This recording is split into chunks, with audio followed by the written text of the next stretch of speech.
तो वो मैं शुरू में जवाब उसका दे ही चुका हूँ कि मैं क्यों हो रहा। तो मैंने फिर एक तो नेता बड़ा कमाल मिला, उसने तो मुझे पूरी कैलकुलेशन ही करके दे दी, 2016 वाली कैलकुलेशन उठा के देखोगे तो मैंने कहा वही थी। 3,90,000 बच्चा प्राइमरी स्कूल में, उसने बताया कि प्राइमरी में 3,90,000 है हरियाणा में। अगर हम एक बच्चे का 1,000 रुपया लें, मैंने कहा 1,000 रुपया कैसे, मैं तो फ्री सोच रहा हूँ। बोले पागल है क्या, फ्री में थोड़ी देते हैं। मैंने कहा फिर मैं तो इसका कुछ पैसा लेने का सोच नहीं रहा समाज से। बोलते नहीं फ्री में नहीं देना। मैं कहा कैसे, बोला देख आधार कार्ड पे टोटल पैसा कितना खर्च होता है। मैंने कहा मुझे तो नहीं पता, उस टाइम पे कहाँ रिसर्च में इतना ज्यादा हम लोग होते थे कि आधार पे कितना खर्च होता है। अब जाके पता चला आधार पे तो 2 रुपया खर्च होता है एक आधार कार्ड पे। आपको तो पता भी नहीं होगा कि आधार कार्ड के 2 रुपया भी कैसा खर्च हो, वो बिजली का खर्चा और वो जो वहां बैठा आदमी है। मुझे इतना पता है कि कोई चाइनीज कंपनी है जिसको ये कॉन्ट्रैक्ट, नहीं नंदन नीलकेणी का है, यही हाँ इंडिया का है नंदन नीलकेणी, तो उसका है ये।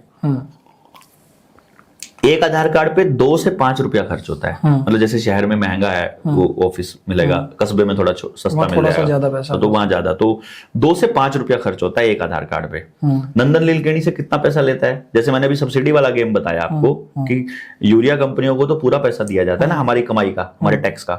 तो नंदन नीलकेणी को एक आधार कार्ड का कितना पैसा मिल रहा है नहीं मालूम ना, 1700 रुपया एक आधार कार्ड का मल्टीप्लाई करके देख लो। पब्लिक जिस आधार की अपडेशन के लिए 40-50-100 रुपए देके आती है, जो इसका मालिक है हाँ उसको 1700 रुपया मिलता है UIDAI का, वो 1700 रुपए ले रहा है। वो गवर्नमेंट दे रही है हमारे टैक्स और जनता के पैसे से। जनता कितने 1000 करोड़ का घपला है, अंदाजा लगाओ। और वो सारा पैसा, सारा डेटा प्राइवेट कंपनी के पास है, बिल गेट्स के पास पड़ा हुआ है, सरकार के पास अपना सर्वर भी नहीं है। आधार तो फिर बहुत डेंजरस चीज है। इसलिए तो हम लोग बोलते हैं कि अपार आधार और जितनी किसान की आईडी, फैमिली आईडी, सब बकवास चीजें।